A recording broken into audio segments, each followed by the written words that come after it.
Dear State Secretary Dr. Marc Speich, ladies and gentlemen, dear colleagues, dear friends of BIC, the Bonn International Center for Conflict Studies.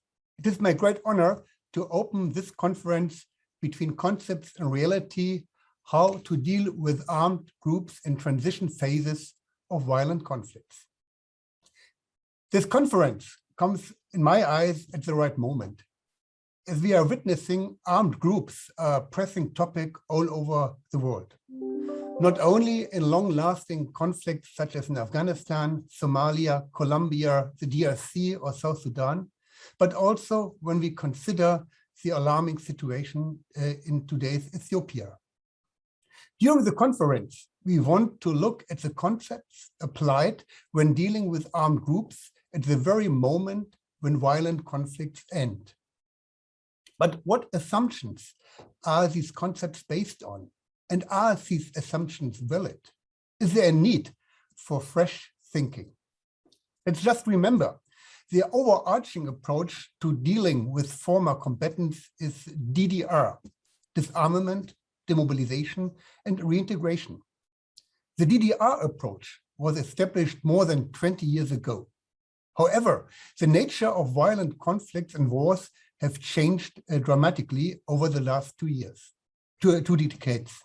This is why we have to ask ourselves, to what extent are core ideas and instruments of DDR still relevant, and which ones need to be adapted to new political environments? For the work of BIC, the theme of armed groups in the transition from war to peace is an essential one.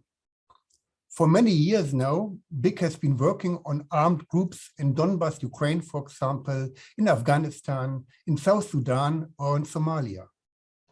And in the past 3 years, BIC has been involved in the drafting of the new so-called integrated DDR standards, IDDRS, of the United Nations, a project that is generously funded by the German Federal Foreign Office.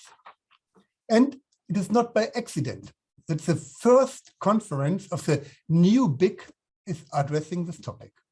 As you might be aware, we choose the new name Bonn International Center for Conflict Studies.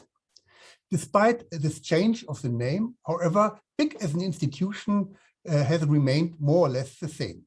We will continue to use the acronym BIC, and the thematic agenda, as well as the Institute's vision and mission, remain the same. But why did we change the Institute's name? In our understanding, the term conflict studies described our work much better than the former term conversion did, even though BIC has always followed a broad understanding of conversion. It not only embraced arms conversion, but addressed the overall transformation of violent conflicts.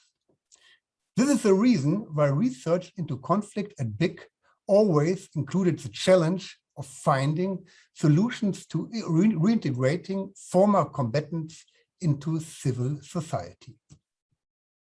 Finally, the question of how to deal with former combatants or former armed groups goes beyond the conceptual approach of DDR.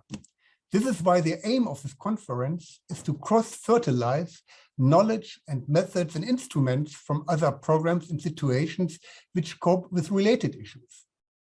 For example, on the second day of the conference, we will discuss commonalities and differences of reintegrating combatants and communities and compare this with efforts to reintegrate refugees in communities.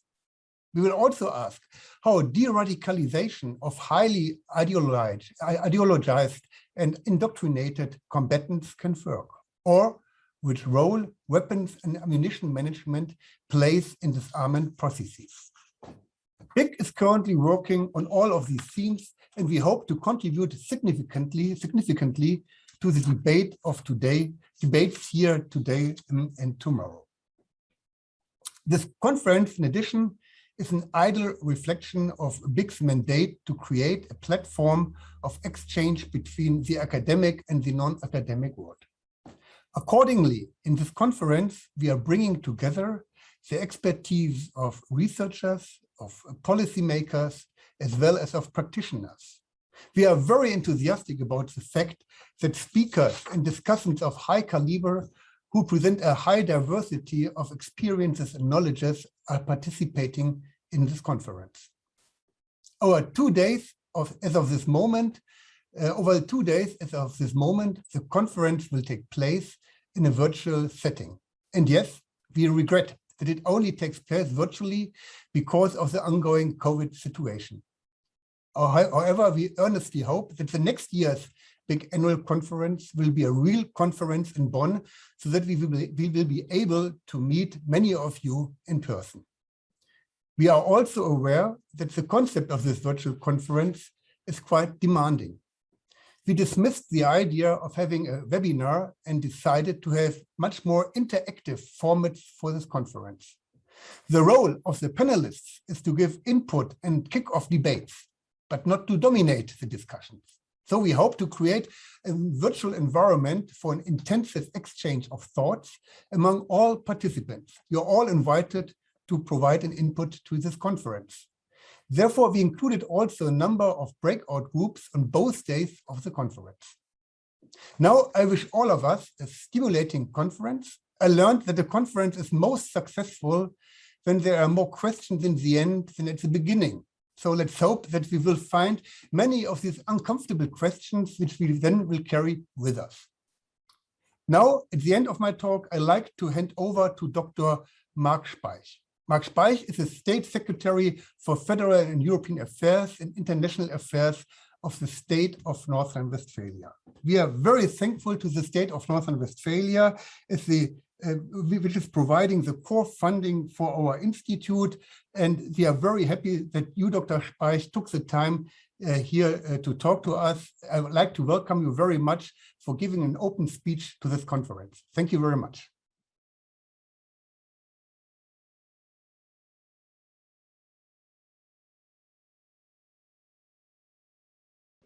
Distinguished participants, ladies and gentlemen, dear friends of the BIC. For decades and around the globe, people have been debating theories on conflict solutions and implemented on-the-ground projects to deal with and eventually master the consequences of armed conflict. In particular, its social dimension, its consequences for the affected societies and the individuals involved, victims, perpetrators, but even more, those in between. There are examples of successful reconciliation processes, of successful reintegration, of creating sustainable security and stability in certain areas and for certain times, be that in Africa, in Asia, in Latin America, or here in Europe. However, we cannot deny that we very often also have to witness inadequate and sometimes frustrating outcomes to all those endeavors. One thing that we all can be certain of is we need academia and practitioners to work together and to advance our efforts. And for that reason, we all meet here today, even with this in a virtual conference setup as lined out by Professor Schetter. Distinguished participants, I'm delighted to welcome you all on behalf of the government of the state of North Rhine-Westphalia to this conference. I have a big thank you to the organizers at the Bonn International Center for Conflict Studies for inviting me to this conference and of course for making this conference possible. Despite all the circumstances that have been mentioned, of course it would have been so favorable to have a conference with meetings in person. We all know that, but I think it's good to go ahead with the setting that was just explained. Over the past decades, armed conflicts all around the world have become increasingly complex. Ending those conflicts in order to build and keep peace turns out to be more and more challenging. And of course, it never has been easy. This conference will address one crucial aspect of peace building. In the next 2 days, we will discuss the question of how to deal with armed groups in transition phases of violent conflict. Everyone here in this virtual conference hall knows that the reintegration of former combatants is a very complicated and complex endeavor. In order to successfully integrate combatants, we need to think creatively and in a way out of the box. This is exactly the purpose of this conference. In the next 2 days, you will all share your collective brainpower, and I am convinced that there is a lot at hand here, to come up with new solutions and strategies for disarmament, demobilization, and reintegration in post-conflict societies. All too often, theories of conflict resolution are developed in some sort of ivory tower and do not match the circumstances on the ground. With this conference, BIC tries to bridge those gaps. The aim of your discussions will be to think big, new, but most importantly, beyond. You will go beyond the usual distinction between theory and practice. The conference title already indicates this intersectional approach, as you will look for solutions between concepts and reality. You will talk to people beyond your own professional background. The conference brings together academics, policymakers, and practitioners. And you will learn about perspectives beyond your own level of governance, hearing voices from the international, the national, as well as the regional and local level. I believe it is especially important to pay attention to local voices and needs.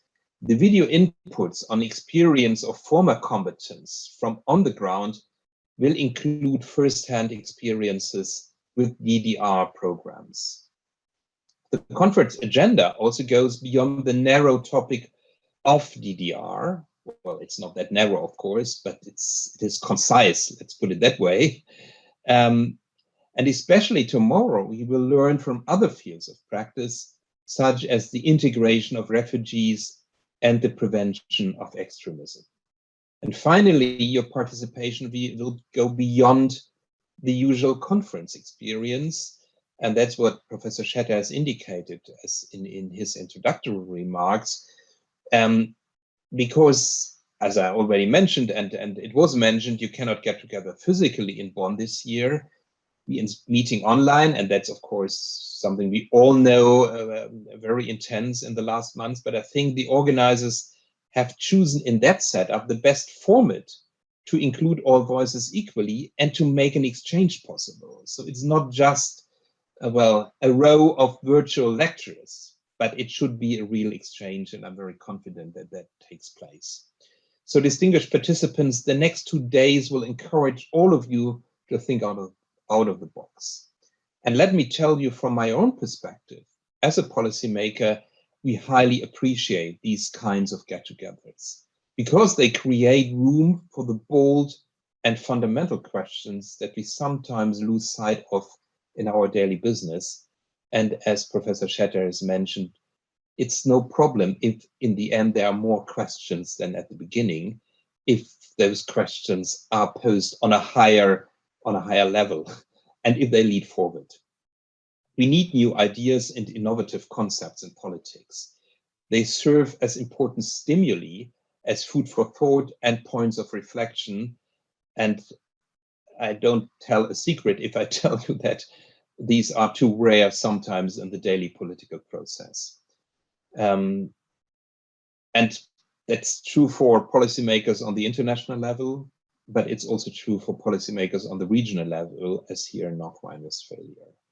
The world is getting more and more interconnected, that the banality, no event stands alone, and global crises have local implications. And local crises also can have implications on a global scale. So it's a process that is in a way reciprocal. In the past, we've learned that events thousands of kilometers away can have direct consequences for our societies here in Europe. Unrest, grievances, civil wars in the Middle East, for instance, not only force millions of people to leave their home, but some of them headed to Europe. And people have also been moving in the opposite direction from Europe towards those conflict-ridden regions. According to German security agencies, since 2012, more than 1,000 people have left Germany to join Islamic groups in Syria and Iraq. By now, around 1/3 of those fighters have returned to Germany. In North Rhine-Westphalia and elsewhere in Germany, we are looking for strategies on how to deal with those returnees by persecuting criminal offenses on the one hand, but even more so, finding ways to de-radicalize and to reintegrate those returnees into society. The biggest challenge is that the returnees fought for an ideological cause. Some are deeply entrenched in their religious beliefs, and they could radicalize the environment or plan to continue the fight over here. So there is an immediate challenge we are confronted with. Even those who decided to leave their ideology behind will face difficulties in redefining and finding their place in our society. They return from conflicts far away from realities here. Finally, a big challenge is that the group of returnees is in itself much more diverse than one might think, at least, or you might know, but in the political realm, we often have a too simplistic view of those challenges. Some have been actively involved in fightings. Some of them, especially young people, are victims of their own, and some will be both. You might have noticed that some aspects of dealing with returnees overlap with challenges of DDR in conflict regions. This is why the government of North Rhine-Westphalia, represented by the Ministry of Culture and Science, decided to cooperate with BIC. In their research, BIC and its scholars can draw on valuable experiences from conflict regions all around the world, on DDR programs, on extremism, and on returnees, and many more intertwined aspects of conflict studies. This spring, BIC has published a policy brief on how to deal with German IS returnees. The authors advise against leaving IS fighters in local prisons in Syria and Iraq.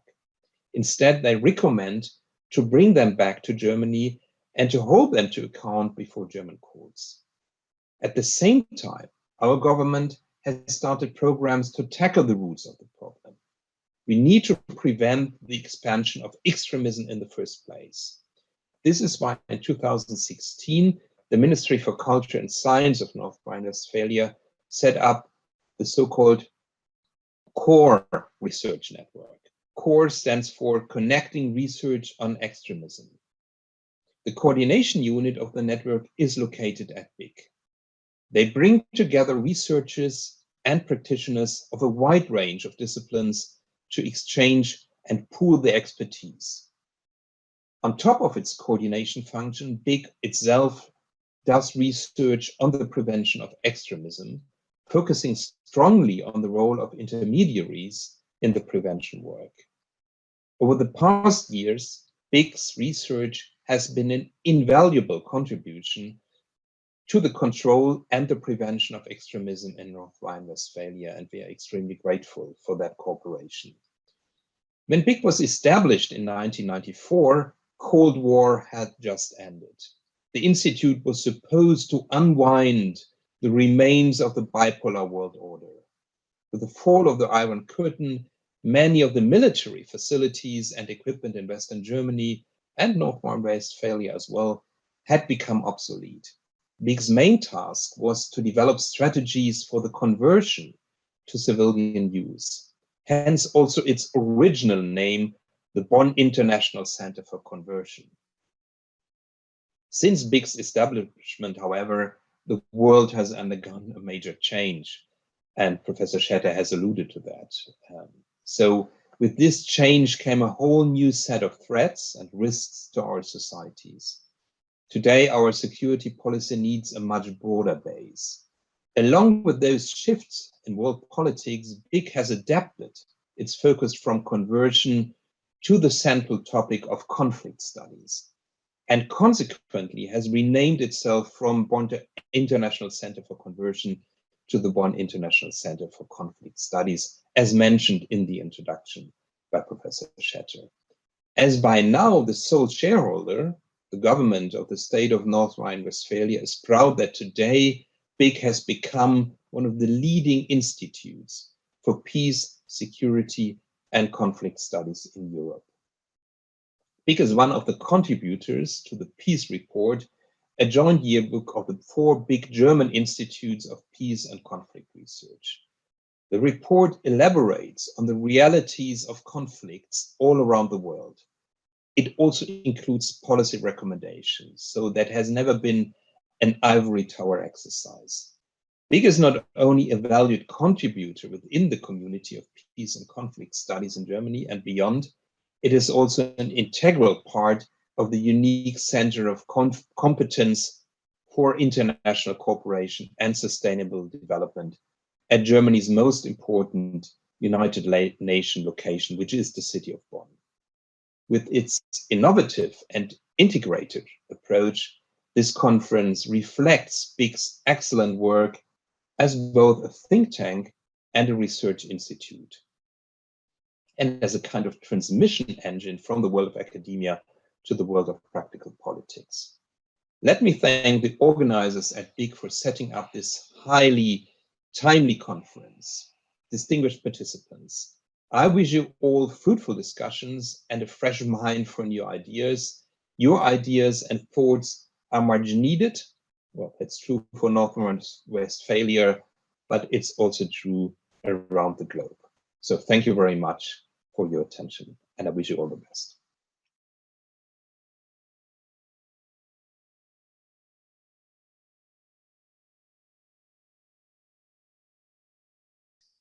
So I'll definitely make a concerted effort here to structure my remarks around several key reflections. And I'd say that some of these reflections are more about the general conditions which and modes through which we produce our concepts in knowledge in DDR. And how these factors in turn shape the kinds of concepts, frameworks, and policy in which we develop. So I think, at the top of the conference, I think it's a good opportunity to take a very broad perspective. However, by way of this discussion, I'm going to circle back around to what I think is, in my mind, the key conceptual development in the DDR space that's come out of recent processes. And I'll leave it as a cliffhanger for now, because I think it's an issue which is perhaps underappreciated, underarticulated, and perhaps completely overlooked in some instances. But I'll leave that one to the end, so you have to listen the whole way through. So my first reflection is this: our concepts, frameworks, guidance, and policies on DDR are not developed in a vacuum. And what I mean when I say this is I mean that the concepts we develop in the DDR space are, on the one hand, a genuine effort to understand and address the challenges we face in engaging with armed actors, reducing violence, and consolidating peace in the most challenging settings around the globe. However, at the same time, our concepts always have to interface with organizational structures and interests, budget lines and financing mechanisms, not to mention the overall international political climate. And this is true whether we're in international organizations like the UN, the World Bank, the AU, whether it's national ministries or agencies and commissions, or whether we're working in local NGOs or civil society organizations. The concepts we develop are from some perspective and for some purpose. And with an appreciation of that fact, I think the point I want to make is that in some instances, there's a very real reason to wonder from which direction our DDR concepts are being predominantly developed. Is it from the view of the substantive issues and realities on the ground, or is it from the view of the broader imperative and incentives of the systems in which we work? Now, for clarity, I should emphasize that this interface, this connection between DDR concepts and organizational, financial, political realities, this interface, it's essential. Otherwise, we might risk developing DDR concepts that, while perhaps rich and complex in their reflection of ground level issues, might be potentially disconnected from the key organizational, economic, and political factors through which we work. Likewise, if we're only relying on high-level policy or organizational interests, the concepts we develop may be detached and fully miss the mark on the ground. So what I'm trying to say is, I think we might risk developing concepts which cannot be operationalized, which cannot be implemented by the systems in which we work, unless we acknowledge the ways in which our concepts are not developed in a vacuum. And I think there's an impulse that many of us have to sweep these issues under the rug. But I would argue that we're better off to embrace these issues in order to add perspective and ultimately to bring more clarity and precision about why we take the approaches we do and to build stronger concepts in the field of DDR. So that's my first reflection. Second, I think that there is at times a path-dependent quality to the ways in which we develop concepts and make guidance and policy in the DDR space. And let me try to explain what I mean when I say that. In a typical, conceptual or guidance or policy development process, there's often an initial evidence collection phase. This usually involves, some kind of extensive desk review of existing documentation, reports, program docs, evaluation, policy documentation, legal documentation, academic literature. And then more and more, and I think this is a strength, that this kind of work is followed by field visits to investigate specific issues, activities, or programs, right? And the information gathered from all of this becomes the basis of evidence which we develop suggestions on conceptual policy or programmatic development. However, and this is where my key kind of observation is, I think that one feature of this approach is that we tend to get more and more refined versions of the same concepts, frameworks, and policies and approaches that already exist, because this is what our evidence is built on. I won't go into depth, but one area I personally feel displays this characteristics to a very high level is the space around PCDE, counterterrorism, de-radicalization. But I think I'm going to leave that issue to the side, and I know there's the panel on it tomorrow. I think there's a lot to discuss there.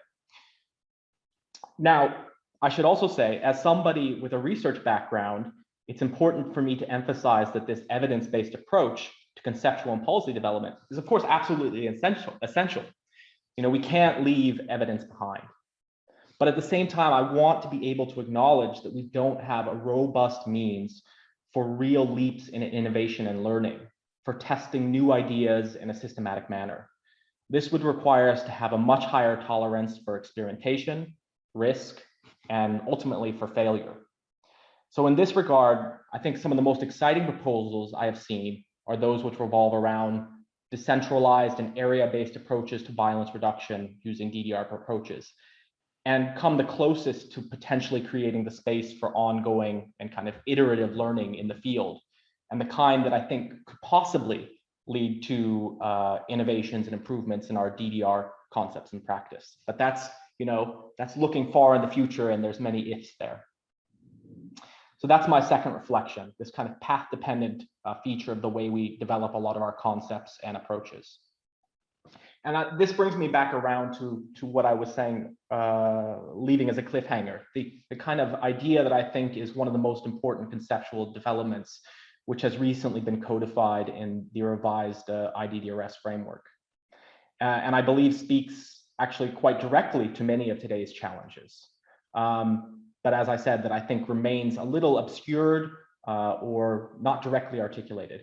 And before I go forward, I'll just give credit to my co-panelist, Cito, because I think he was one of the first people who I heard clearly articulate this a few years ago. And here it is.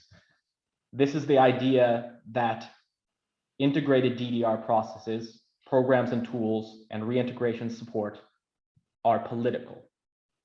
And I know for most of you sitting here today, that's maybe a bit of a letdown, right? It sounds completely obvious. Perhaps not even an innovation at all. Hasn't DDR always been political? Well, my argument here is that the original concept of DDR has always been connected to a traditional linear peace process. As we heard in the videos, and as we've heard a number of our BIC colleagues discuss in the introductory comments, the assumption has always been that there is a comprehensive peace agreement, some other kind of political resolution, which has laid out the political, economic, justice, and security-related agreements.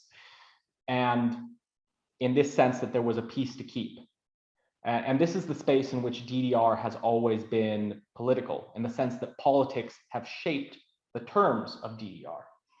And I think implicit in this conceptualization has been the idea that DDR is sometimes been seen as a technical implementation of security-related provisions of a separate political agreement, not itself a force that is shaping the political space.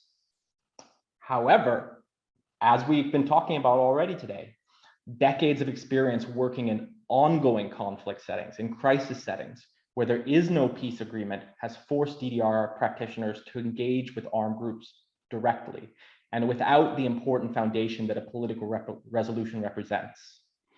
More and more DDR activities are going on in settings where they have become the very site of local political processes, as we heard in Bangui in PK5, right? This is where the local political agreements are happening for violence reduction and conflict resolution. This is a very different way of being political than we've seen in the past. That DDR itself is shaping the local political space. I would go as far to say this is a tectonic shift that opens many, many new opportunities for working on violence reduction and peace building. However, I think there still remains an enormous job to effectively communicate this innovation to the broader international system, and to create the broader strategies which can seize on the opportunities for new and innovative ways of working with armed groups through DDR, thereby creating the space for political processes in the most complex and challenging settings today. So those are my three innovations there, or three reflections there. I hope that they can provide some fertile grounds for discussion in this panel and over the rest of the conference. And I look forward to hearing the reflections from my co-panelists as well. Thank you so much. When looking at this, at the topic of this conference, which is very pertinent and very timely to discuss, I think there is sometimes, and this relates a little bit to what we're discussing today, I think there is sometimes a perception that, well, the conflict is continuously evolving, becoming increasingly complex, DDR has somehow stagnated. This may be related to the name itself, which has not been changed since 1990s. Yet I think this is a little bit of a misperception. This triggers all this discussion about concepts being valid or not valid. However, I think that over those 20 plus years of being implemented, DDR actually, on the contrary, has proven very much adaptable to this evolution and has evolved itself very much. It's just that this name keeps appearing as DDR, and some people understand DDR still as what it was in 1990, but this is, in fact, if you look in depth to what DDR practitioners are doing, this is not fully true. Of course, it needs to be understood that the linear D followed by D followed by R perhaps is not longer what we do. But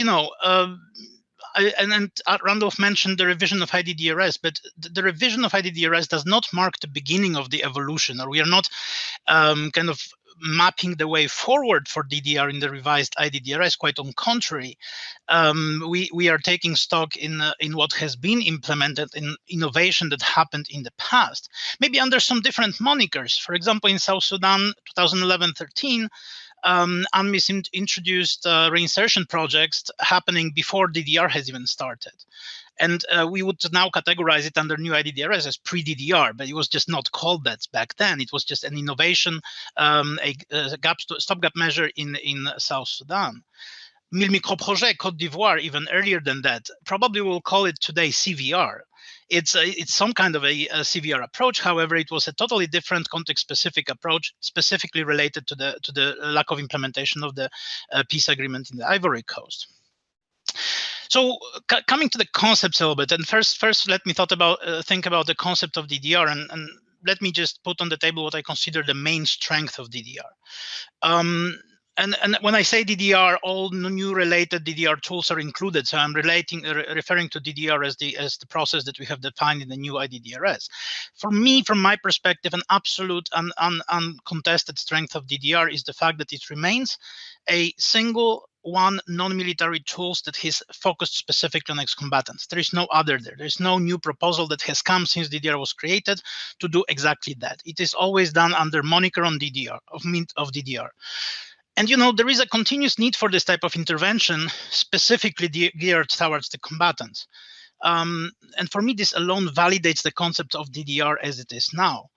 There have been attempts in the past to benefit from, for example, from similarity of tools used for DDR and somehow compound various caseloads. For example, DDR caseload with reintegration or reinsertion of returnees, refugees, IDPs, this type of things. And there is some merit in it. That's true that from the toolbox perspective, this may look very tempting. But then what has become clear is that in such constellation, combatants have become an afterthought. This may be because IDPs or refugees are perhaps considered victims, and it's a little bit easier to justify supporting them on ethical or moral grounds. Or perhaps it's easier even to convince donors to fund projects related to them, whereas the combatants is a little bit more tricky from those perspectives. Yet it is addressing the combatants as carriers of violence that is absolutely critical to stop the conflict. Now, a little bit coming back or reversing a little bit my course when I called DDR a concept. Somehow perversely, I think, because what I want to argue is that even the term DDR in fact has not outlived its purpose.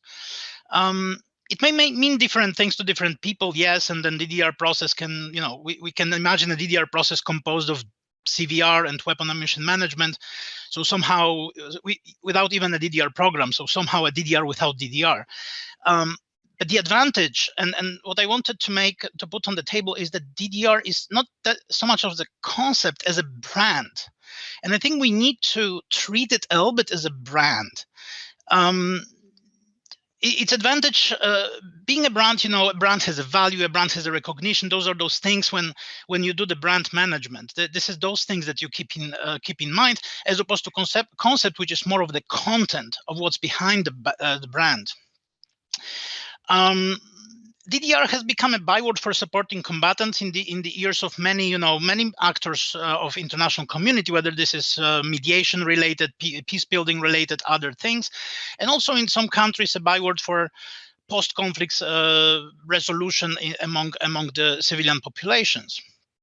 So I don't think we should undervalue this part of DDR's global recognition. And just to put on the table the fact that, a rebranding, if we were now to say something else and use a different brand to do similar things or to address the same problem, at least, even if we're using different tools, if we were to rebrand this would be costly, this would be quite a long process, and the success is quite doubtful. It might not be successful.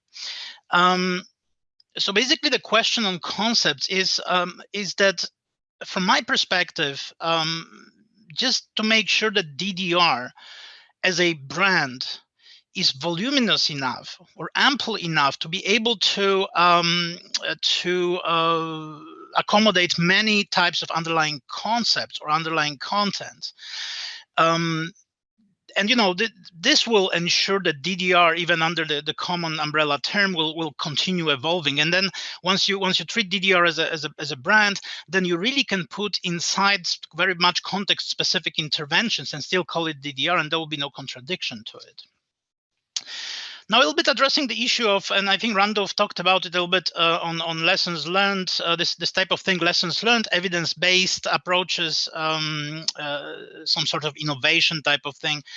And I think there is a chronic competition between lessons learned and evidence-based approaches.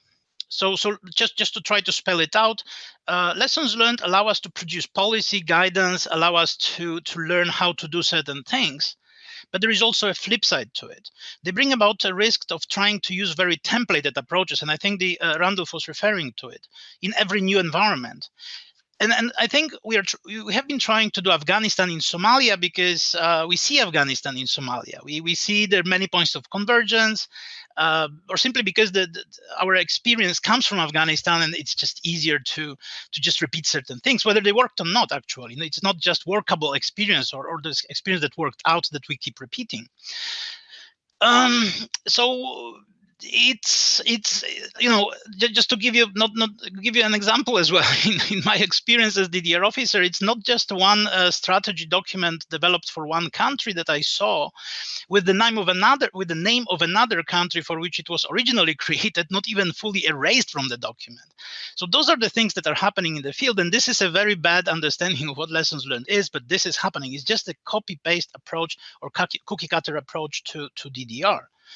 On the other hand, we have evidence-based approach, and they rely fully on the analysis and increased understanding of the context in which we are operating, which is actually good.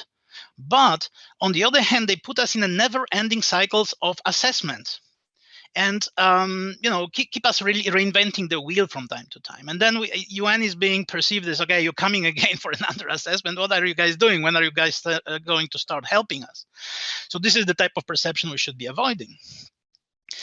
But then this is neither a criticism or of one approach or the other. It's just to say that what we need to do, we need to have three elements in a planning of a DDR process in order for it to work.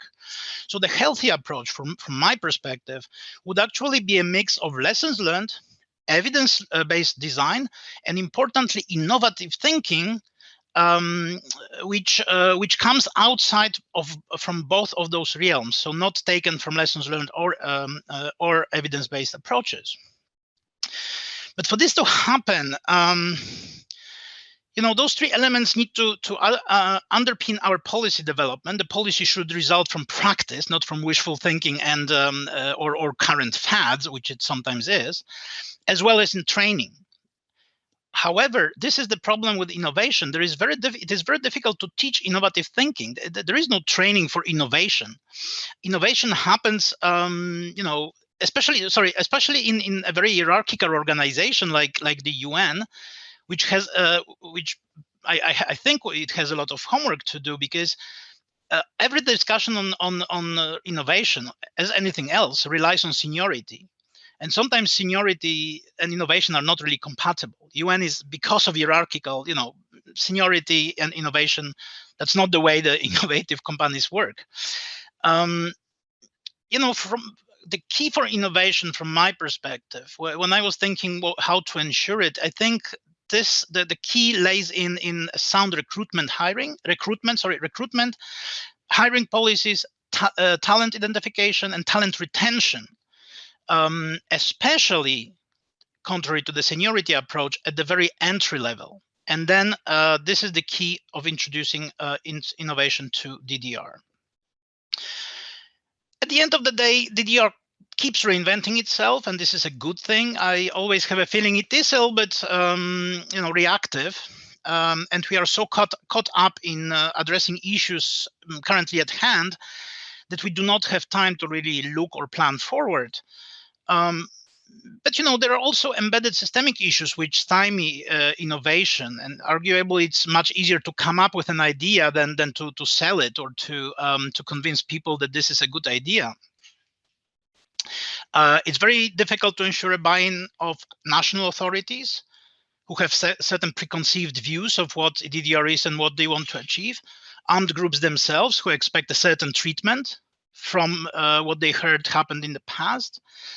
Mediators who prefer templated language in their peace agreements or whatever agreements they have signed, etc., etc. So there is a lot of bureaucracy, not just UN bureaucracy. Let's not blame UN on everything. There is a lot of bureaucracy in DDR, and bureaucracy by definition works on inertia and not on innovation. So this is there is a certain obstacle that we need to somehow clear. Yet from Liberia to Cote d'Ivoire to Haiti to Darfur to Somalia, DDR practitioners have kept innovating and were quite successful from my perspective in doing that. There is a lot of thinking forward currently on the table. Randolph mentioned some things related to CV, but we also, and with also what Randolph said, it was political thinking. We also think regional, not just micro community level, but we do think micro and community level. We think typologies of armed groups. We even look at climate changes and their impact on recruitment into armed groups. So there is a lot of thinking that is currently happening, and I think I am satisfied that there is enough innovation in the pipeline for DDR to benefit in the coming years. So just to leave you on two, I think Randolph covered the third one, so I'm left with two slightly maybe provocative, maybe not, thoughts for the debate that I want to leave you with, and maybe they are as follows. Innovation is very context specific and is born of particular challenges encountered by DDR practitioners who make proof of resourcefulness, ingenuity in addressing certain challenges. Innovation is very rarely born out of research papers, policy documents, workshop conferences. So we just need to really see how to facilitate is a bad word, but kind of how to make sure that this innovation is happening, or how to enable the practitioners to make the innovation happen. And I think again, rotating back to the question of recruitment and talent management in DDR. And second thought is that most innovative approaches fail before they are implemented, and that's inherent in innovation. You just try to innovate, and those will be you cannot sell it. Your ideas are lost. But then when they fail, most of them get forgotten, and that's not a good thing. I don't think we have a mechanism of capturing failed experiments, whereas the fact itself that the experiment failed does not disprove the assumptions underlying the experiment. So I think we also need to start collecting data on failed experiments and try to see how to use them in the future, perhaps, or what are the conditions under which they could be working. So those are the final thoughts of my call it stream of consciousness. And with this, I will leave you for the debate, and happy to participate in it. Thank you, John. Thank you very much. The next point on the lessons learned is, I said this DDR is not a standalone process. Everyone can understand it. The challenges we have, especially in DRC, is in the past we started trying to build up, to the SSR, the reform of the security sector, but we didn't go far with that. Very soon we came to understand that this will not make our strategy work, because we bring back ex-combatants in the community, but there's no security system working over there. And all the info that we brought up for the reintegration will just shut down. We have the recovery and community resilience. This comes like a new need for DDR. We want here to bring back ex-combatants to the community, but which community? Since the community is weak, there's nothing to do there. We cannot expect something from that community and from that ex-combatant. And no matter how much money we can spend in giving the kids training and all the support you can bring, since the community is not really recovered, there's nothing sustainable that can be done over there. And according to DDR experience, we developed some stabilization strategies in the same way, knowing that we don't only have to focus on the ex-combatant, because ex-combatant is part of is one of the participants to the conflict. So we need to work on the environment where he's supposed to live. So stabilization strategy is the key to reintegration. And now we can see that to the same question that I have asked, who is DDR targeting? We can even respond, and we don't only target ex-combatants, but still, also we need to target the community as beneficiaries for the DDR. And the last point at this stage, I want to mention the private partnership. Well, we presume that, okay, bringing back ex-combatants to the community, giving them the training, and most of the time, you know, bringing them to make self-employment would be the key for reintegration. Unfortunately, that didn't much. We had many failures in self-employment of ex-combatants. Then I think that we must move to another approach, trying to look to the private sector, to the employment, not self-employment, as a reintegration approach. Because not everyone is able to run a business. Not everyone is able to do you know, all these activities that we plan in the offices. The reality on the field is really different. I want them to shift to the second question about the assumptions. And I really appreciate the way it was given, which assumptions have turned out to be unfounded and to what effect. I have some that I want to share with you. First,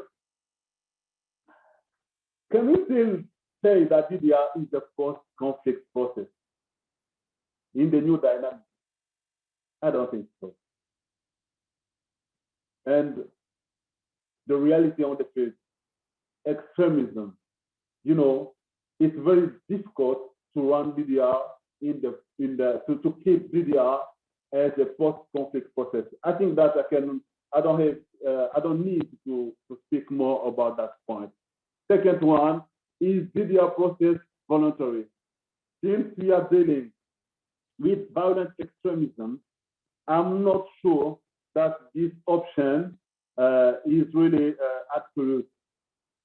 When dealing with extremists, how can we talk about voluntary process? It's very difficult. At least we need to think about that and to see how we can moderate our statement about this voluntary participation to this process. And this is the occasion for me to say something. You know, it's not again very easy to apply all the principles to the whole DDR. There are some principles are still variable for disarmament, and they are not for demobilization and reintegration. So we need to make this, you know, separation between all the steps of DDR so that we can keep, you know, fitting to the reality. And the last statement is DDR the adequate response to insecurity? Once again, I don't think so. We came to see that many people were just reflecting DDR process, you know, on the local authorities' responsibilities. You know, we have armed groups, we have insecurities, we allocate of this, and people say we will do DDR. I don't think this is the response. We must bring the government to what he has to do. Bring back security, restore the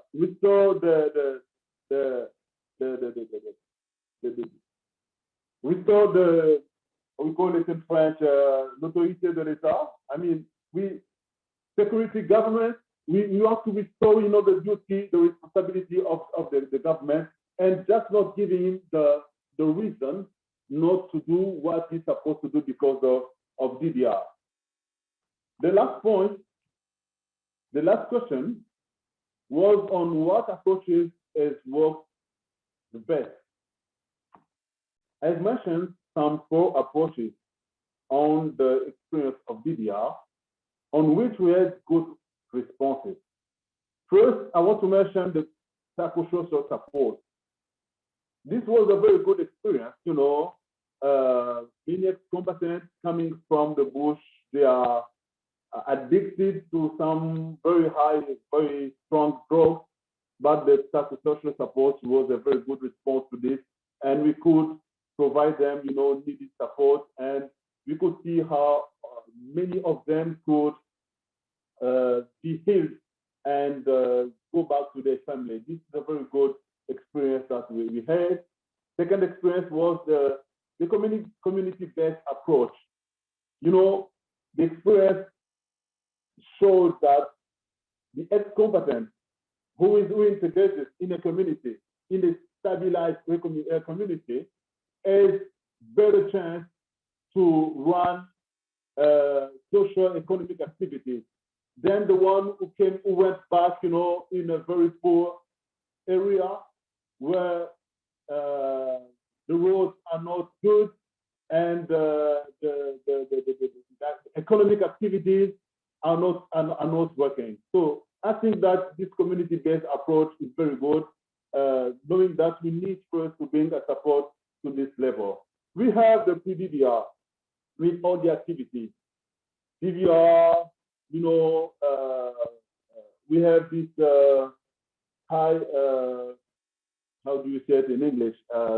HEMO activities. We have all these approaches that help ex-combatants to be to gain some money before the DDR program starts. You know, we have very good results on it, even though on the evaluation we didn't have as a national commission, you know, the feedback that we needed, but there was very good experience, very good results on the field. And last, the family support. An ex-combatant, since his family is supported, you know, this really makes his reintegration very easy. Also because, you know, in the family, when an ex-combatant is married, he has a wife, he has some activities locally that the woman, the wife is running, will be more stable than the one who doesn't have anything. At least this was, you know, the result of the assessment we could do about the ex-combatant reintegration after they received support from their family.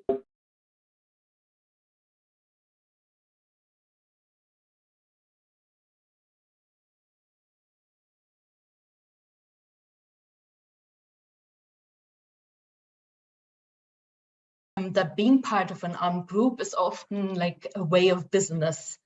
And therefore, it is important to understand, you know, what motivates the former armed groups members, what are their needs, what keeps them in the process in order to address those, and then, as I said, keep them in the process. You also need to reestablish trust after the conflict and consolidate the legitimacy of the state. Oftentimes, the militia protect their communities where sometimes the state apparatus cannot get to. And here, for example, in the DRC, a lot of the former armed group members had links to businesses.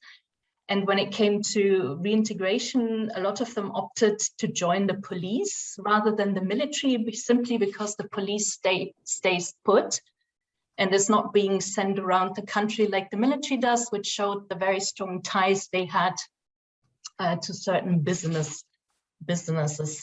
So the recommendations are here, integration needs to be part of a national political level, and it must benefit all stakeholders. And in general, what is the problem is there's a lack of practitioners on the ground that have the full insight on the context, what is needed. Because a lot of people that work in SSR, DDR are hired on a technical level, but they do not have the skills that would be required to actually get the full picture and grasp the context and the needs in order to make this a successful process.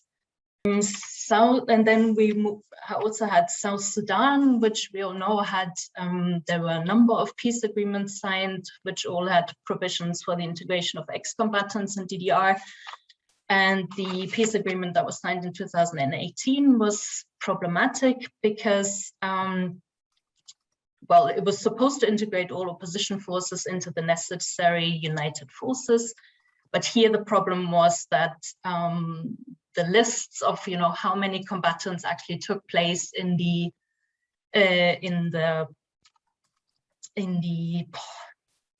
how many combatants were actually part of the different armed groups were inflated. The vetting number that were claimed that they weren't accurate. So there's lots of problems with how many people were actually eligible for this process.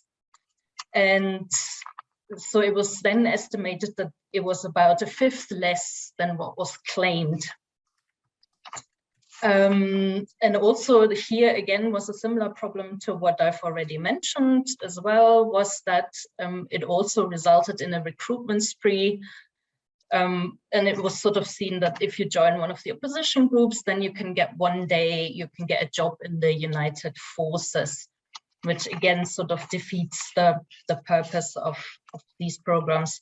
And now what it resulted in was that thousands of people are left in limbo, and this whole process of not knowing who is eligible, who isn't, has had negative effects on the communities. And so we ended, and I thought that was very interesting, we ended with questions whether SSR and DDR can be more damaging than if we don't offer it, or how fit for purpose are these interventions. So this is it in a nutshell from breakout group 1.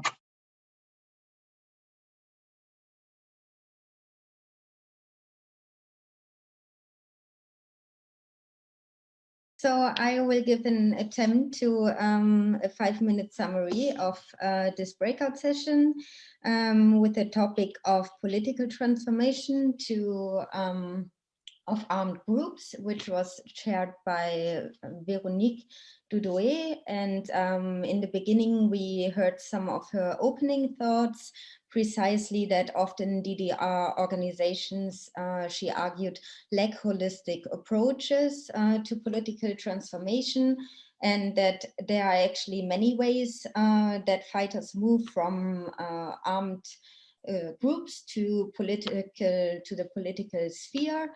So this can be civic activism or party formation, or also individual engagement, and that these transitions are not linear. So there are rather a wide variety of actors and also challenges, and we saw this really nicely in a comparison of the 3 inputs. So at first, Mr. Andres, he gave an input on Colombia. He talked about how political and social movements transformed in Colombia, and then transformed into armed groups and then back to politics. So this whole cycle of transforming back and forth. And he especially talked about the challenges of capacities of newly forming political groups maintaining unity, also about the lack of experiences in how to do politics actually, meaning that there's no experience with the structures of the state, with the laws and the citizen rights, but also the institutions and how to actually establish justice, and that leaders need to understand politics, but often from their militant backgrounds, these backgrounds influence how they treat the people, and that this is a great challenge that exists. Then we had a second input by Mr. Paul Noland and Corinna Haus-Vidal. It was on the story of conflict transformation in Northern Ireland.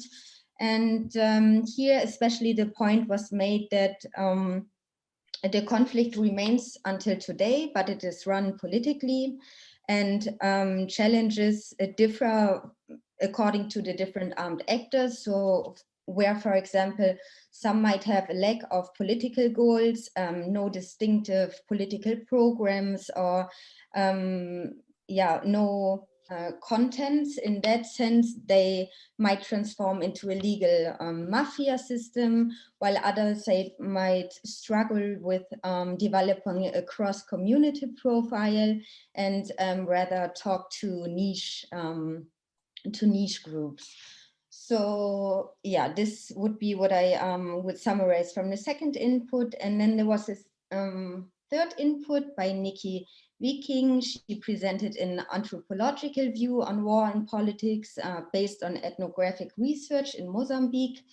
And she argued that armed groups are political from the very beginning. So they are acting in many different arenas and on different scales. So she highlighted different political dynamics for the armed group Renamo in Mozambique. For example, she said that here this armed actor entered a political process without fully disarming and was still providing security. So this, of course, is one challenge to the whole process. And the second point she made was that veteran participation has to be understood, so that the role of former combatants, how they get involved in businesses and in shops, are really central to understanding the political developments around these actors. So in her view, it is really dangerous not to recognize how an armed actor like Renamo can be a social and economic network, but also a government actor, also a political party, and also an armed group all at the same time. So this is really what we took from this input. And yeah, there were some points highlighted. I'm not sure how much time I have left, maybe 1 minute. So there were some points highlighted in the discussion, especially I would say that, yeah, that it is important to understand how a political actor understands his political representation, which can differ considerably. So how are political groups understanding the state and their role inside the states? Then also we talked about incentives for transforming, that they really do matter, how in the case of Northern Ireland, the EU programs for peace showed that they were really giving incentives to the transformation. And lastly, I would maybe highlight the point that that it's always about the question, is there the disarmament first and then the move into politics, or do the actors move into politics and then disarm? So this is really a returning point that needs to be discussed. Yeah, I would stop here. Okay.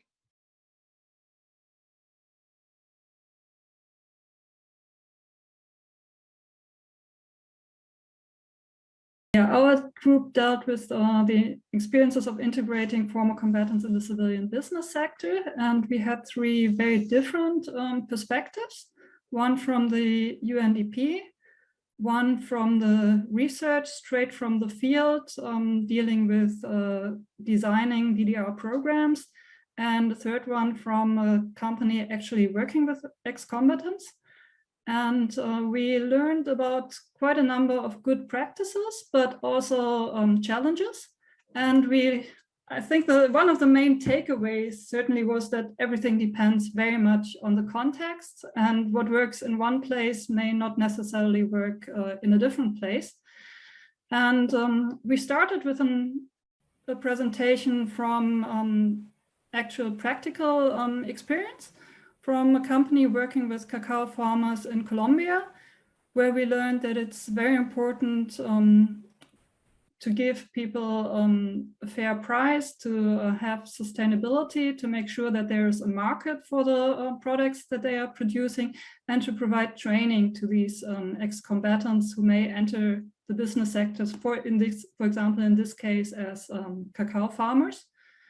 And then in the second input, we learned about the engagement with the private sector from the UNDP perspective, where we highlighted, or where our presenter highlighted some challenges, such as a lack of vocational training that actually leads to employment or to starting your own business, and that is not just conducted for the sake of having vocational training, but actually geared to providing the skills that are needed in the business sector, and that there needs to be more partnership with the private sector for job placements, and to strengthen the relationship between the companies and the agencies who are funding these kind of programs, and to make sure or make it transparent to everyone involved that it is a constructive effort that leads to gains on both sides. So not just for the ex-combatants, but also for the companies and for the society as a whole. And in our third presentation, we learned about some challenges in the case of Nigeria, where our presenter pointed out that the economic situation is very difficult, which means that the private sector is in many parts of the country largely non-existent, and there's little demand for labor. And programs need to, or DDR programs need to reflect on that demand. And on a different level, the private companies have the problem that these programs are often not designed to meet their actual needs. And on the micro level, for the ex-combatant themselves, they often have different expectations that the private sector cannot actually meet. And a major problem occurs if there are incentives paid for participating in the DDR programs that are actually higher than what a person would earn on the labor market, because that actually disincentivizes this person from finding a job. Yeah, so these were our presentation, and then we entered into the discussion, and we discussed the point that was even mentioned before. What happens if you integrate people into poverty? Does it always make sense to integrate ex-combatants in the civilian business centers, or could there maybe also be other options? And well, it depends on the context. We learned that there are different options, that it's important that society as a whole must benefit, and that we must be very creative in finding solutions, that even if there's not such a strong formal business sector, there can still be lots of opportunities in the informal sector. And also programs can have unexpected consequences. We learned about examples where instead of focusing on the combatants, actually support was given to women in the village, and how that completely transformed the social structure and led to improvement and opportunities for all of society. And yeah, I think those were the main points. Well, the main thing is, if we want to integrate former combatants into the private sector, we have to think outside the box. We have to look at the specific context in the country that we are talking about, and it must be made sure that the employment opportunities are sustainable and beneficial for all of us.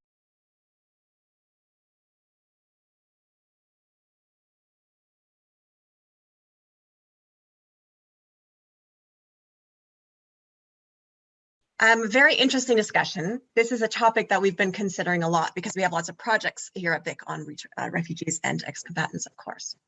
So we found and we discussed a lot of connections, a lot of intersections between these two groups. The first in the area of concepts. We're not too far apart when it comes to what we mean by sustainable reintegration. The issue of durable, or the concept of durable solutions in refugee literature could be something that we in the security literature learn from and can adopt.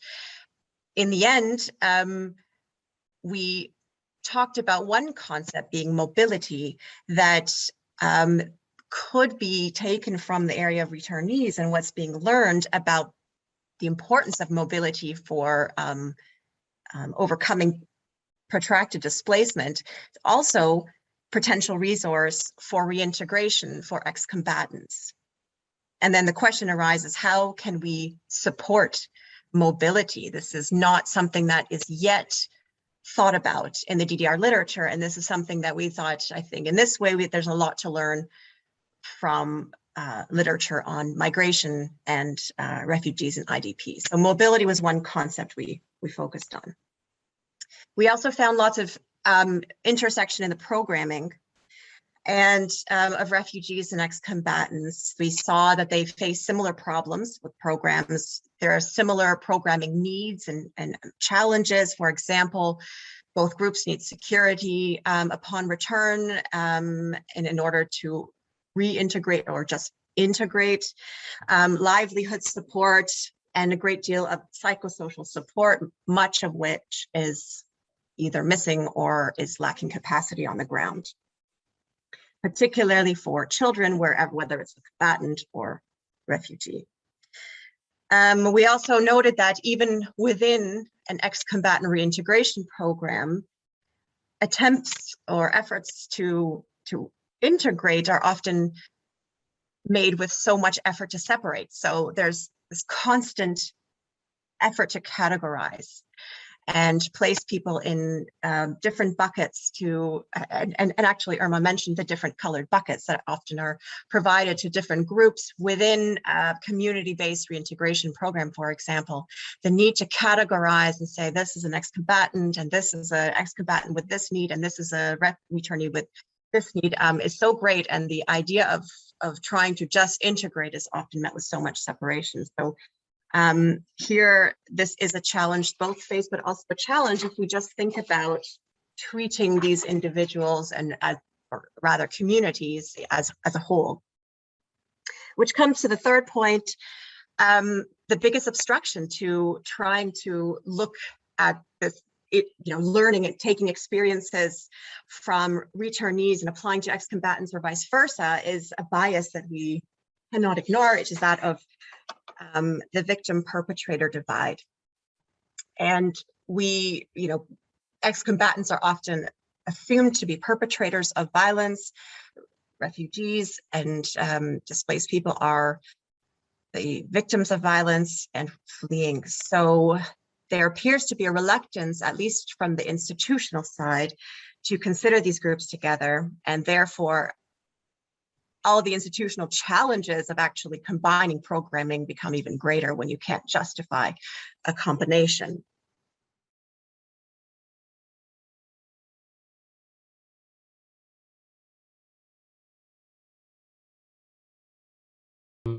So basically, we're not only talking about different geographical contexts, but also about different fields of practice which need to learn to talk to each other, which means DDR and counterterrorism are not the same, but they increasingly intersect. That's because DDR practitioners are increasingly asked to support counterterrorism efforts rather than building peace, which is quite different. But so what can we learn from each other? Maybe first of all, these groups are not that different, the groups we are dealing with. And also many of the needs and the issues which drive people into radicalized groups or into extremist groups are actually quite similar, whether we're speaking about Western Europe or about the Sahel region. And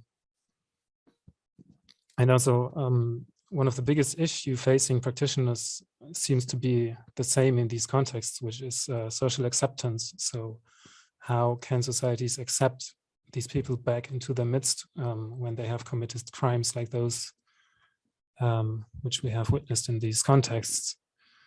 So and I think this is a critical point if we're talking about disengagement and reintegration. And this brings us to quite a critical question, which is how do we involve communities, and can we actually involve communities? Because many de-radicalization and reintegration efforts actually are based on dealing and speaking to communities and discussing with community leaders, which might work in some contexts, but it might also not work or prove harmful in other contexts. So one of our speakers gave a very vivid example of reintegrating former ISIS militants in Western Europe, where many of them actually came from Muslim minority groups, and when we are now, or any attempt to engage these communities in reintegration efforts might actually reinforce stereotypes or stigmas these communities face anyway in the face of the wider society. So we have to be very careful. And this brings me to another point, which is context. So the context is extremely important. So are we looking at communities where violence has been ongoing or is ongoing or has been happening very recently? Are we looking at communities where the violence has taken place quite a long time ago? Or in the case of Western Europe, where we are looking at communities where the violence has actually taken place elsewhere. So these people have committed their crimes in Syria and Iraq and now are asked to be reintegrated into their countries of origin. So one phrase which came up again and again was that there is no one-size-fits-all approach, or cannot be one-size-fits-all approach, but we do need to build on each other's best practices and experiences. And one of our participants actually mentioned the European Union Radicalization Awareness Network, which has quite a large database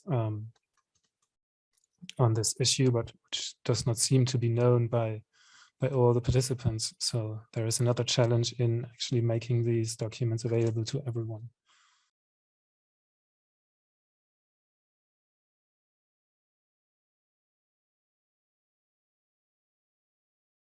So yes, I'm an advisor at BIC, and as Jan said, I'll give it a try and summarize the inputs and discussions that we had in breakout group 3.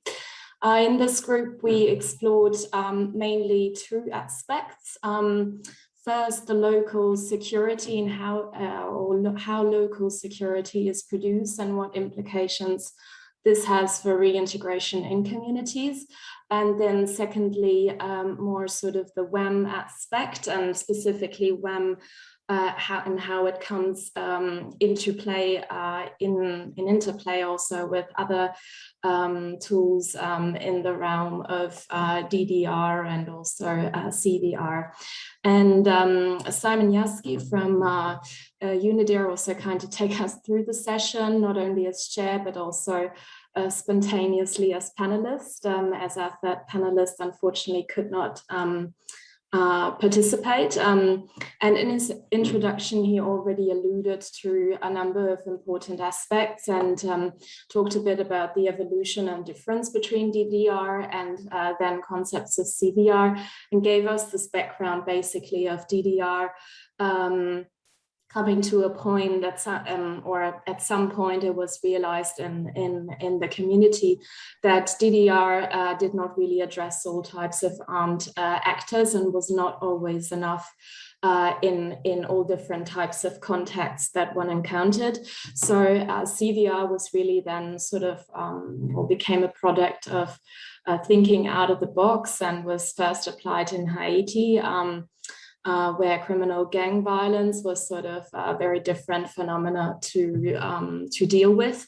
And he also then sort of distinguished this from DDR as a tool basically really born from out of the communities and a bottom-up approach when compared to DDR. We then had heard from Nikhil Acharya, who talked a bit about, as I said, local security, how it is produced, and then also implications for reintegration. He alluded a lot to the concept of security and made a difference first, or brought up the critical question of whether we are also in some cases eroding community security when we're acting, and the critical importance of a do no harm perspective. And in that context, he also raised the importance basically of talking to a very wide range of people on the ground to get a more broad insight into what actually security means and what the local understandings of community security are, to then better design projects and approaches. We had a very broad discussion in this context also on better and more information and knowledge management. And the call there was really a call for sort of a more dedicated knowledge management where teams that really in a very targeted fashion just work on that and gather information, make sure that it is directed and gets to where it is really needed. Also tapping into more sort of open source information and including this information then in local project design was something that was put forward. But also there were critical voices that raised sort of the problem that often analysis is done from a very remote sort of point of view. So either done in New York or in capitals, and it's really detached from the local realities. And but problems also come up when information is sort of produced on a local levels, and because the challenge is then often how can this be actually transported up until the highest political levels. And really one of the conclusions there was that communities of practice, as also the other rapporteurs already said in different contexts, they need to better exchange and actually break up silos and produce information also increasingly together. And then in the second part of the session, we focused much more on WAM as a very specific tool.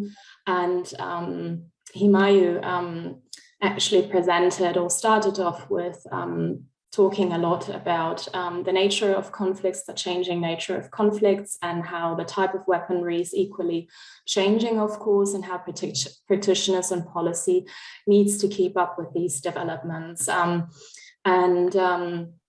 The WAM concept, much like the other ones, DDR and CDR, has really evolved during the last years and decades, and as it has long equaled sort of a very just being PSSM and a very practical tool, it is now much more understood as on the strategic level, and should also be much more understood in this strategic and political manner, and thought on a broader basis, also looking at, for example, the supply side and weapons transfers, international transfers, and how to better monitor these.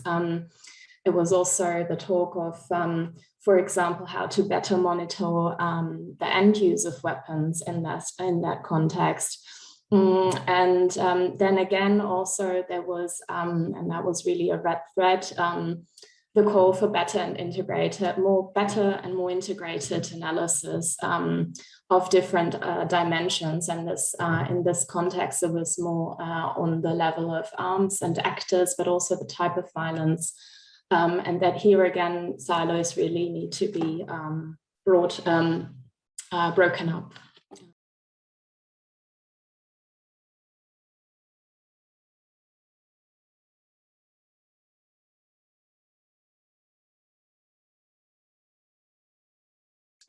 Particularly how the theme was formulated. It questioned how to deal with armed groups without zooming in directly on this DDR concept and everything that comes with it. And it also questions whether the concepts are appropriate for the realities.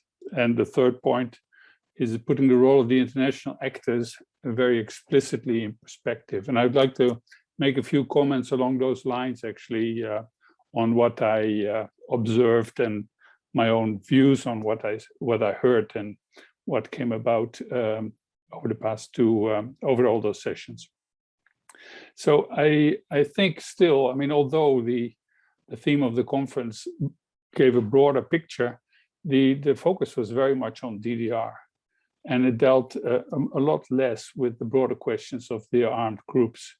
And yes, I would acknowledge, as was stated in the earlier sessions, that DDR is political, but DDR supporters don't need to take on all of the politics. That sounded a bit like that. Primarily, would always be the political process that would encourage combatants to lay down their weapons. And if there's no viable settlement, I do think that the DDR cannot be the mechanism to get to peace. So if it comes to conclusions like there was not enough political will, obviously that is not necessarily in the ballpark of what I would call a DDR operation. It's rather at the level of preconditions before any engagement would take place. And it's also, it needs to be acknowledged that it's not only about encouraging combatants to lay down their weapons, but there are leaders, there are agendas, there's a lot of different levels. And much of that is outside sort of what I would see as the DDR mandate or the DDR sort of concept. And we should consider the role of other factors like the political economy of the conflict and of the mobilization, the whole issue of social acceptance, security perceptions, economic opportunities. These are in fact all broader than DDR, although they link into the DDR considerations and mechanisms. It was a good point that Claudia made that if the peace fails, it's usually blamed on the DDR. That's actually very much around this point, whether the broader process was ready for engaging in the DDR. So it's much more on collaborating across different mechanisms, different perceptions, different mandates, and different actors. And then the critique on the DDR is, in my mind, usually on the sort of blueprint, or referring to Sergio's point, I would think it's an overstretched brand of DDR, which should be criticized because it can't do it all by itself. So I think the critique would be a lot less if we would see DDR still as a flexible toolbox of very valuable approaches that could be used in this entire process once there is enough ground for, people laying down their weapons and returning to a civilian life. A good point also by Klausia along these same lines that, we shouldn't send in like DDR specialists or SSR specialists or something, but it's always need to start from a broader security perspective. I've made this point in other areas, in other discussions before, but I find the whole term of DDR practitioners very unproductive. It's like as if you come with one solution to a problem and you can't think beyond that. And at some points, it's even like, you need to do a certain, sequence of activities. Randolph noted that, and this all refers back to the early discussions yesterday, but that said very much, I think, the tone for the rest of the discussions as well. Randolph noted that, DDR changes the political space.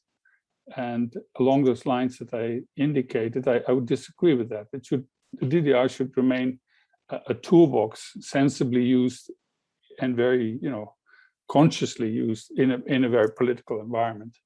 So again, on this earlier discussion, I think it's not the challenge to innovate the DDR, but to enhance the capacities to produce the appropriate responses to each situation. And a situation all the way from, in the conflict cycle and beyond that, and not necessarily come with this sort of DDR mindset.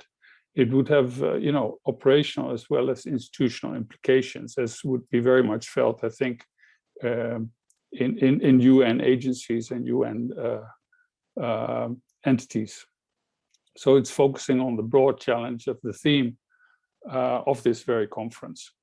So that's really this first point of responses to armed groups or DDR. The second point, I want to make a few comments. That's on the question of whether the concepts still are appropriate in the realities that are found on the ground. And I see that several of the DDR-related concepts are actually more shaped by the institutional logic and finances available rather than are responding to these realities that need to be addressed. We had some discussions here and there about this concept of CVR, which very much developed under the DDR umbrella, but is not necessarily a DDR element. It was actually, in the early phases, whether it was in the CAR or in Haiti, it was developed because it was found that there wasn't really a demobilization going on. So there was a creative way of still being productive in reducing violence. In my mind, it is still very much linked to the DDR unnecessarily. And that is, I think, due to the institutional setup. And it's even linked to the DD rather than the DDR. But from the latest discussion we had in the breakout group, it seems to be opening up, and it could maybe develop as a very productive spin-off of DDR operations that can be applied in many different contexts. Similarly, and I've said this before, as some of you might know, it still strikes me that reinsertion is not seen as the first part of a reintegration support. And again, that comes down to institutional responsibilities, particularly within the UN. Another point on the conceptual level is that reintegration, even in the invitation or the agenda of this conference, is still seen as something that is done by external actors. Well, I think we all would acknowledge in the IDDRS and so that reintegration is a process that people go through, that communities participate in, etc. So in many operations, it is still seen as delivering something to ex-combatants rather than helping a broader process of reintegration. Again, I think this is a conceptual challenge to be consistent about this and to, it's very subtle, but it helps to get our minds straight, I think. Lastly, and it was mentioned but not truly discussed, actually, is the concept of ex-combatant. We need to further question, in my mind, the justification to provide targeted individual reintegration support, at least in some circumstances. That is definitely something that needs to be further discussed and be more explicit about whether there's a justification, whether they're really, the elements, the spoilers that could go back to war, and that this is really a justification to provide specific support to them rather than to support the communities. Lastly, and I'll be very short on that, but there's a lot to be said about it. I still feel that the whole discussion is very much focused on the international community. The challenge was in the agenda. The challenge was also in some of the introductions, but I think it was even very UN-centric, our discussion. And I fully acknowledge that the UN in most of these operations is very central in anything that can be done at a broader level. But it's not necessarily useful to think through everything from the UN's perspective. It still is a challenge, I think, beyond this conference, to link with the actual work of the national and the local actors, and to see what their entry points are, and to see what the logic is there, and also how things are perceived from other angles, as was suggested in the invitation. From the perspective of the concept of the DDR brand, and I indicated earlier that I don't find that a very fortunate way to go. It might well be seen as a huge machinery, not directly beneficial for the local processes. And especially when the DDR is sort of the biggest show in town, which could be there. I mean, some areas where some of us have worked, you'll find that there's so much going on around the DDR that it actually dominates a lot of the thinking and a lot of the focus also of the national authorities. So maybe this is something especially for researchers, to ask how to get out of this bias, studying the processes and the interventions. I would leave it at that for now. Thank you very much. I guess maybe, we also, I would say, have a difficult brief because we're called on to take furious notes, and so I've done my best, but please excuse these remarks if they if they show that pressure. The first thing that I'll maybe say is the more things change, the more they stay the same. I've been to a fair few DDR conferences now, and there's always ambivalence, disagreement, and confusion about whether the terms and labels are relevant, what they mean. Over these 2 days, we've productively questioned the language of lesson learning as well, whether it works against building context-specific knowledge. I might add that our lesson learning tends to focus on imagined spaces out there, or spaces where some of us might have direct experience in, but as practitioners, away from our immediate homes and places of work. Not all of us, some of us. And that lesson learning infrequently engages broader possible contexts of state, of community, and of ex-combatant-led assistance, or what in our quote-unquote home context we might understand as veterans assistance. So in my home country of the US, where I've also been engaged in doing some research on the meaning that war veterans give to associating with one another and to veteran-led forms of post-war support and rehabilitation and incomplete reintegration processes, a few things stand out to me. That Americans, including American veterans, also lack a common language about their own DDR. Sure, use words like adjustment, discharge, reintegration, rehabilitation, and return get used, but they get used interchangeably or even not at all. They don't get used in ways that immediately convey a unified sense of meaning or unified concepts. Veteran-led and community-led modalities are often experienced as being much more impactful and effective than orthodox therapeutic interventions for PTSD, for military sexual trauma, for traumatic brain injury. Reintegration trajectories there are long, with the US still engaged in debating the meaning of its own civil war and its aftermath. And recidivism concerns are high, with mechanisms for discussing these challenges at the national and community level lacking. At the same time, I'm encouraged by the thinking over these last 2 days that's broken down various divides to show your expansive capacity to learn, to let concepts be complex and contradictory, and to engage in self-critique. So for example, I've heard a lot of questioning of the victim-perpetrator divide, questioning old notions about breaking chains of command, considering the ways in which ex-combatant association can be a modality of mutual support and peace building, and the way that new concepts and challenges of DDR question things like things that are designed in the capital versus in rural areas outside the capital, short versus long-term, combatant versus community, external versus internal. We've heard about do no harm in the political, and I empathize with some of the concerns about what it means to engage in the political. I've also heard from many of you about the many butterfly effects of DDR. I appreciate comments by Michiel in this afternoon's breakaway group on the dangers of over-securitization.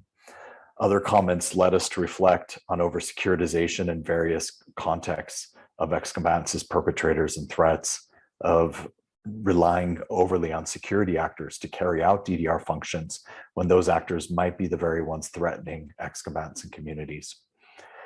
And finally, I appreciated Serge's robust defense of the ongoing relevance of DDR, and his encouragement to think about it as a brand seemed to resonate or at least pique the interest of many conference goers.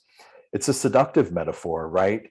Maybe because it's one that we turn to in many other aspects of our lives, how to build my social media followers, for example. But I want to take a page out of the broad and centuries-old practice of veterans assistance to let go of metaphors that come from the business community or from the security world, and instead think about ex-combatant reintegration as a form of social safety net support, and therefore as a practice of care. Feminist care ethics use the concept of care to think about ways that the patriarchal status quo maintains oppressive social orders or practices that harm others. That could be about ways in which DDR reifies a return to lives of poverty, or marginalization. What does it mean to be called on then to care for ex-combatants? And maybe also, importantly, to care for supporting their absorption back into old communities or into new ones. And what I think is that we often find ourselves resisting this metaphor because we resist this call of caring for a group like ex-combatants. But if we find ourselves resisting this metaphor or of seeing our work as care work, as caring about ex-combatants and communities, then maybe we can ask ourselves why we resist. Feminist care theory suggests several potential strategies that are core principles of care, including more thoroughly illuminating practices of care on multiple levels and from various perspectives, situating caring practices in place and time. So in other words, away from lesson learning in a universal sense and more towards context-specific situation or lived experience, exploring the potential of care as a gender-neutral activity, and being mindful of perspective and privilege in imagining care practices. What might be the role of research to these various, the role of research to amplifying or exploring some of these issues and to further investigating some of the many other themes that have come out these past 2 days? In a recent conference that I was lucky to attend last week in Ghana with Claudia, with Joanne, with a few others of you, we talked about the tendency to see academics in these spaces as information machines who appear afterwards and who are expected to magically sum up or to provide universal or grand narratives about big lessons using big data that we can impart to you. But I'd maybe encourage us to think about research and researchers differently, as to think of researchers as maybe providing you with reassurance that these challenges are okay to be facing together. But maybe we can also be a volunteer or even fairly remunerated army to be deployed to tackle specific questions or issues that might be facing practitioners or key stakeholders along any of kind of the spectrum, from the very grassroots to the international, and to generate targeted literature reviews about critical issues of interest to various stakeholders, but to provide views about DDR in context rather than about global DDR. So I'll stop there. Thank you very much for this opportunity to share these thoughts. I'm looking forward to the discussion. I must say that I'm so impressed by the breadth and wealth of experience and knowledge that we have heard in this and other panels, that I'm almost reticent to come in from our probably rather superficial perspective as diplomats who are who understand that the importance of these issues, who try to support obviously the developments and especially the development of standards and best practices, and then obviously the best possible implementation of DDR and SSR measures. So we've been supporting BIC's research engagements in the field of DDR in the past, more specifically on the United Nations integrated DDR standards, and obviously the project's objectives and the enhancement and updating of DDR standards, and the goal of making them fit for purpose are fully in line with what we as a German government are trying to achieve and want to see. We've obviously been very active in various contexts and supported numerous DDR and SSR processes in around the world, namely in the Sahel and the Horn of Africa lately. So we have obviously learned from those experiences that some things and thereby know the need to improve the standards and the complexity of the subject. Our approach to conflict prevention and conflict management is we're trying to come in with as comprehensive an approach as possible, with which where we try to reflect our understanding of that both dimensions, and here we're talking about DDR and SSR, have to be linked in order to create sustainable peace and to be successful in their actions. So all these efforts, but at the same time, these efforts must be, and we've heard that at different times on the panel, in a broader political process, that because they obviously require not only punctual political support, but a broad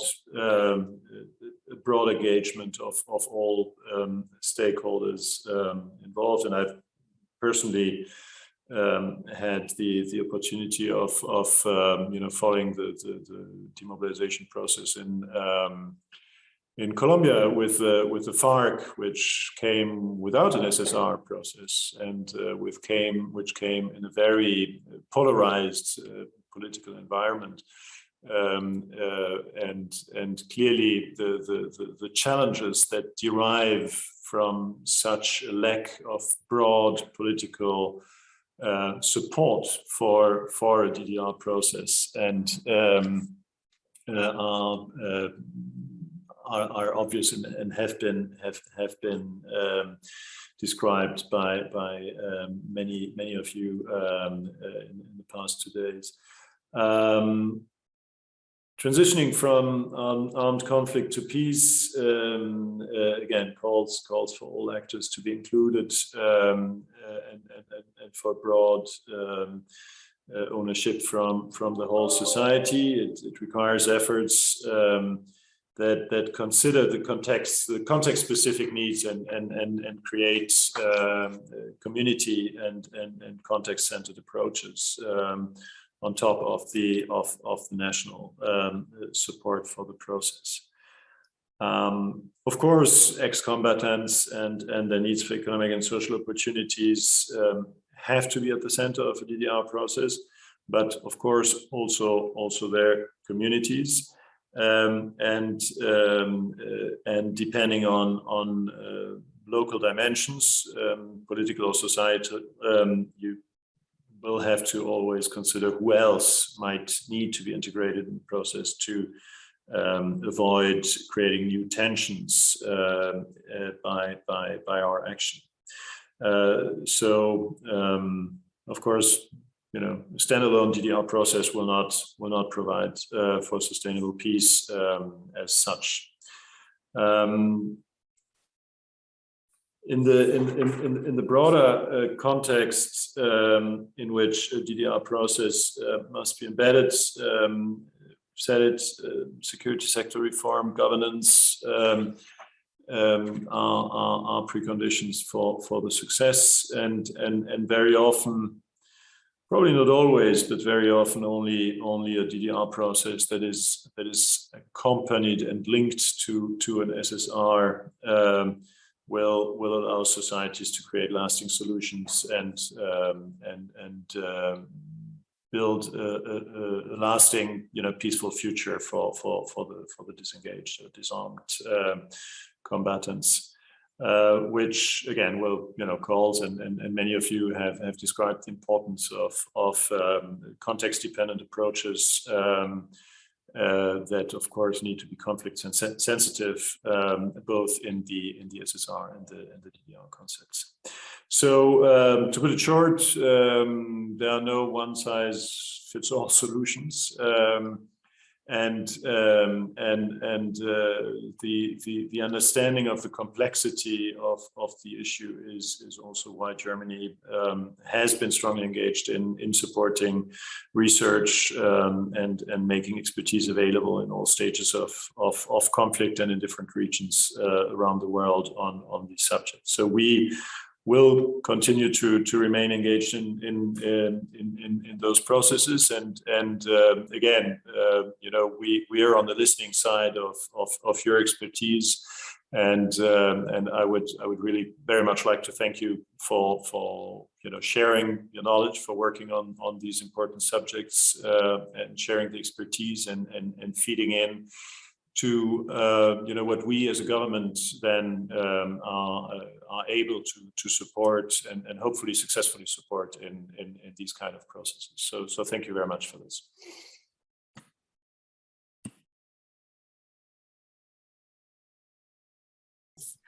I think I'll first reflect a little bit on the question of whether the concepts we use are really fit for purpose. We heard a lot over the last 2 days about innovation in DDR. We heard that DDR no longer refers only to linear DDR programs, but to other concepts such as community violence reduction and transitional weapons and ammunition management. And I feel like CVR in particular is very much becoming the new buzzword. So in the same way that DDR program was used in the 1990s, I feel like CVR is becoming the new term that is, particularly within the UN community, that is being not necessarily pushed, but it's being seen, I think, or perceived as an alternative to DDR. If you can't have a DDR program, then CVR. And it reminded me of an argument that I read in a book recently by Daniel Kohler. And the argument is that sometimes when there is very significant international focus on a particular method or tool, then the rollout of that tool moves faster than the development of a strong theoretical and empirical basis for that tool. So you can end up in a situation where a particular tool, such as a DDR program or CVR, is being widely applied, and immense resources are being spent on that particular tool without knowing, or without really knowing how that tool works, when it works, or why it works. And I feel like this happened initially with DDR programs. There was initial international focus. These were rolled out in many different contexts in the early 1990s, perhaps without a strong, rigorous empirical basis. And now I see a danger almost of this happening with CVR. I think CVR is really being touted as a cure-all in many respects. So this concept is supposed to do a lot. It's supposed to prevent recruitment. It's supposed to contribute to stabilization. It's supposed to help community acceptance of ex-combatants. It's supposed to be extremely flexible, and you can use it in any context for almost seemingly any purpose. And I think somehow the empirical basis for CVR is somewhat even thinner than the empirical basis that we had initially for DDR programs. And perhaps just to add an additional layer of complexity to that, the concept of DDR itself, I think, particularly the way that the UN approaches this concept, has been stretched, I think, to encompass many, many different things now. So a DDR process is supposed to refer to not only DDR programs, but also community violence reduction, transitional weapons and ammunition management, pre-DDR, support to mediation, prevention of recruitment, reintegration support when there is no DDR program. DDR is really being used as an umbrella term for a whole range of different responses. And this, I think, is why you heard this reference to DDR as a brand yesterday, because it's no longer DDR just as a DDR program. But I think if you use this kind of DDR as a brand, then it gives certain institutions the mandate to implement certain things like CVR and pre-DDR.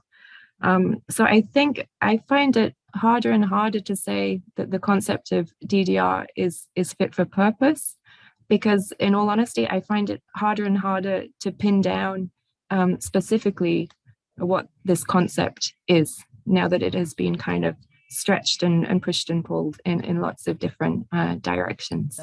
So, let me start with one point that we had on path dependency. So that we kind of find ourselves in a situation where we tend to get more refined versions of the same concept. So thinking outside the box in this situation, of course, becomes harder and harder.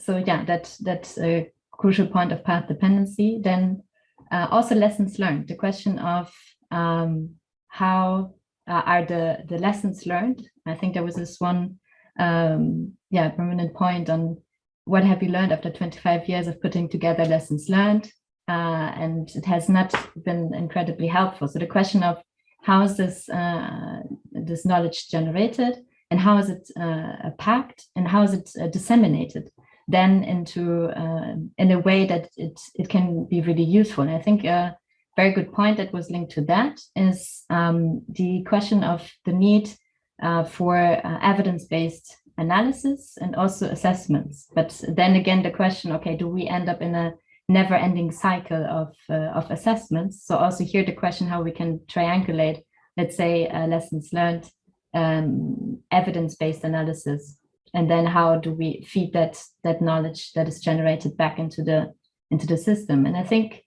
the last point that I want to make, and that is also very much linked to some points that were now mentioned on the panel, is the question or the key importance of genuine local ownership.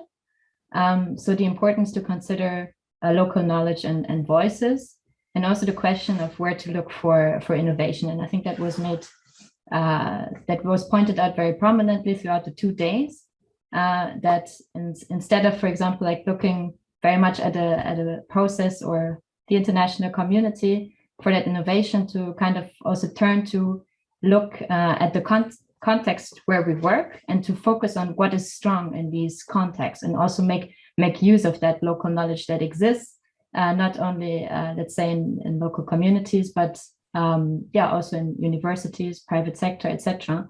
And then to link to that point, and I actually wanted to come in the final panel, so I use my spot here to still make that argument, is for the shift towards, of course, including local communities in designing of programs. But on the other hand, for example, if we take CVR, where this is kind of combined with the international support that also comes in monetary terms, let's say, and also in material terms, to say that we work with local committees, with members of the local communities that are responsible for the process, but still all the problems that come with the process, in the end, they are responsible for the success. So I think maybe the downside, or maybe some risk, could be that now that we put, let's say, all the responsibility on the shoulders of the communities, might actually flip back. So I think we really need to be careful to kind of find that balance, that right balance between integrating the ideas and the needs of the community, but without saying, okay, CVR, as Jen just mentioned, is the new panacea, so to say, we can use it everywhere, by transferring the responsibility that the international community, with engaging, for example, through more top-down DDR programs, now transfers it to the communities and says, okay, now this is like, you own it, this is your responsibility. And so, maybe I can just go back to the evolution of this conference. So why did we actually conceptualize the way we did it? As you have outlined, Kees, we very much tried to avoid the term DDR and really focus on the trajectories ex-combatants take, and really on the reintegration process, which in all honesty, as you have mentioned, we didn't really succeed very well, I have to say. And of course, this is partly due to the fact that DDR just plays a central role in all of this. And we are just falling back to the same terminology, the same concepts and instruments that are out there. So in a way, we also have to be very self-critical here. Being self-critical, I think we also have to maybe think a little bit further about the fora we are having, right? If I look now at the composition of this conference, for instance, and the actors here in the room, pretty much also national DDR commissions are lacking. We don't really have ex-combatants. And while we, as much as possible, try to also give ex-combatants a voice through screening videos, etc., I have to say we can get better at that. And this is also on our to-do list, to think a bit, not on BIC's to-do list, but should be on other to-do lists as well of other actors, international actors, is how do we actually create those spaces where we can have a very critical and open exchange on these topics. I think a conference like this could be a good start, but it's definitely not the end. So I would hope there are more exchange spaces of this sort where we can speak openly. And maybe on the question, is there a lot of innovation, or has there been a lot of innovation in the past years in terms of DDR? I think it's a matter of how you sell it, right? And we heard about the DDR brand. I don't want to repeat what other actors were saying in terms of DDR as the umbrella to all of these different activities. To me, it's still very much old wine in new bottles. If you look very critically on what CVR entails, it's vocational skills training, infrastructure improvement, educational outreach and social mobilization. I could continue with this list. So these are basically activities which have been implemented over the past decade. So it's not necessarily something new. It's just new that this is now being sold under the DDR umbrella. Here, I would like to close the big annual conference 2021. I very much hope to see most of you next year. Next year's annual conference then, as Konrad said at the beginning, hopefully in a physical conference here in Bonn. So stay safe and healthy, and see you all soon. Thank you very much.